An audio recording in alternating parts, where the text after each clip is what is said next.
Hey YouTube, it's BuddhaGem here, and this is a video response to Brainpolice 2 and his video, The Problem with Noam Chomsky. First, there are some aspects of Noam Chomsky's thought that I really like and agree with. I think that his criticisms of American foreign policy and his ideas about the control of big media are pretty much spot on. However, I think that as soon as the topic of economics comes up, he's a total economic illiterate. So here's my first point. On the one hand, Brainpolice 2 agrees with much of what Chomsky has to say about foreign policy. On the other hand, he thinks that he becomes an illiterate when it comes to economics. I'm at a loss here. It's clear as day that his foreign policy analysis is informed by his understanding of economics. That is, why did the founding fathers form a government? And you'll hear Chomsky go on about James Madison telling the conventioneers that we're forming this government to protect the minority of the opulent. Why do we have a global empire? It's to protect this economic system. On and on and on. His foreign policy, his analysis of foreign policy is completely dependent upon his understanding of economics. So I don't know how you could agree with much of what he says about foreign policy and yet think he's, an idiot when it comes to economics. The two go hand in hand, particularly for Chomsky. Anarcho-syndicalism is what Noam Chomsky claims to be hailing from. I think that the libertarian socialist concepts, and by that I mean a range of thinking that extends from left-wing Marxism through anarchism, I think that these are fundamentally correct and that they are the proper and natural extension of classical liberalism into the era of advanced industrial society. Or from Brainpolice 2. However, if one actually reads his writings, he advocates state intervention in the present as a strategy. He falsely concludes that we need to use government intervention to break up capital and to go after the corporations, if you will. I would say that Noam Chomsky is a Marxist. Left-wing Marxism through He's anarchism. Still falling back on the Marxist logic that we should use the state to eliminate capital, and then the state will wither away. This is an incredibly stupid strategy that has been proven not to work time and time again. Brainpolice 2 seems a bit confused on this point. Let me try to straighten this out if I can. One, I would like to point out that Brainpolice 2 never references any of Chomsky's works, never quotes the man. There's just these vague claims that Chomsky believes this, Chomsky says this. To make it more clear, just about everything that Brainpolice 2 is talking about can be found in Chomsky's recent book, which is a compilation of his essays, really. Chomsky on Anarchism, and in particular, Chapter 9, which is Anarchism, Intellectuals, and the State, apparently written in 1996, based on a lecture that Chomsky gave to a conference of anarchists. And with that said, Chomsky makes it very clear that his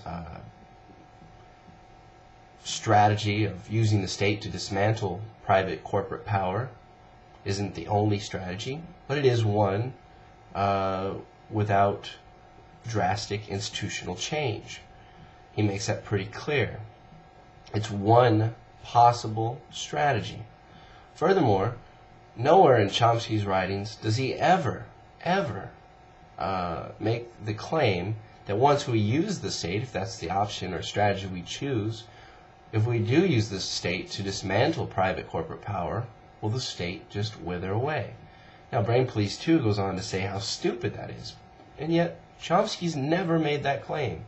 In fact, I'd make the challenge to any of, Brainpolice 2 or anybody else watching this to find any essay or paper or, book in which Chomsky makes such a claim. He doesn't. What he sees, and I'll just quote real quickly here, He says, in light of the idea that we could use the state to dismantle private corporate power, and he says, in my view, the libertarian movements have been very short-sighted in pursuing doctrine in a rigid fashion without being concerned about the human consequence. It's a very interesting essay, and I'd encourage you all to check it out if you'd like to know more about this. But he makes it very clear that that's a short-term goal. Chomsky has also made various statements to the effect of the idea that government is potentially more accountable to the people than a corporation. Any anarchist should be able to know that the government inherently cannot be accountable to the people. I mean, this is just a pipe dream. No, Brainpolice 2, it's not a pipe dream. It is a reality. It's a documented fact of history. Think of the irony of your statement. You sit here in the freest country on earth and state that the government is not accountable to the people in any way. Where do you think this relative freedom came from? Start from the beginning. Our Constitution did not provide for popular elections except for the House of Representatives. There was no Bill of Rights. Women were treated like property. Chattel slavery was fully supported by the state, and workers essentially had no rights. The Bill of Rights was a real concession towards democracy, brought about by popular struggle. In fact, the very nature of the amendment process is indicative of this advance. The 19th Amendment was a real milestone in the struggle for women's rights. The Wagner Act of 1935 is another piece of legislation that reflects major concessions on the part of the ruling elite. The civil rights movement, the environmental movement, and feminist movements have all won significant concessions from the government to the extent that we are free as a result of direct struggle that has forced the state to draw various concessions from the ruling elite. Brainpolice 2 makes a serious analytic error when he points out that these concessions were fully supported by big business. First of all, it's not even true. In 1933, there was a serious attempt to stage a coup against Franklin D. Roosevelt. As President Franklin Delano Roosevelt sought to relieve the misery of the Depression through public enterprise and tougher regulations on corporate exploitation and misdeeds. More power to you, President Roosevelt. The entire country's behind you, thrilled with hope and patriotism. But the country was not entirely behind a populist president. Large parts of the corporate elite despised what Roosevelt's New Deal stood for. And so, in 1934, a group of conspirators sought to involve General Butler in a treasonous plan. The plan as outlined to me was to form an organization of veterans, to use as a bluff or as a club at least, to intimidate the government. But the corporate cabal had picked the wrong man. Butler was fed up with being what he called a gangster for capitalism.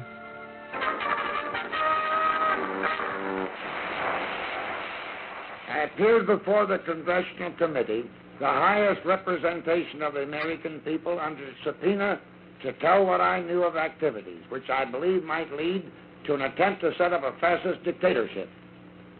The upshot of the whole thing was that I was supposed to lead an organization of 500,000 men, which would be able to take over the functions of government.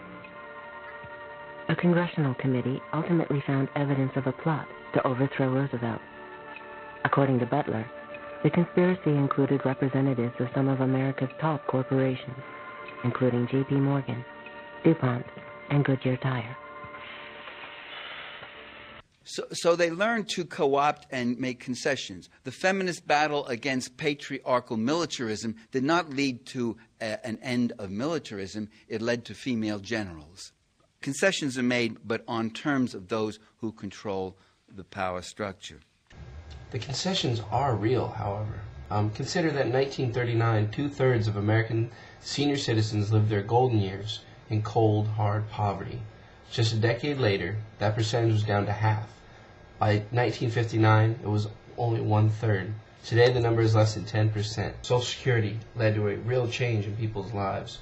To sum up, basically, your analysis is faulty in a number of different areas. But it boils down to, one, not understanding what Chomsky actually believes, and two, a rather superficial understanding of history.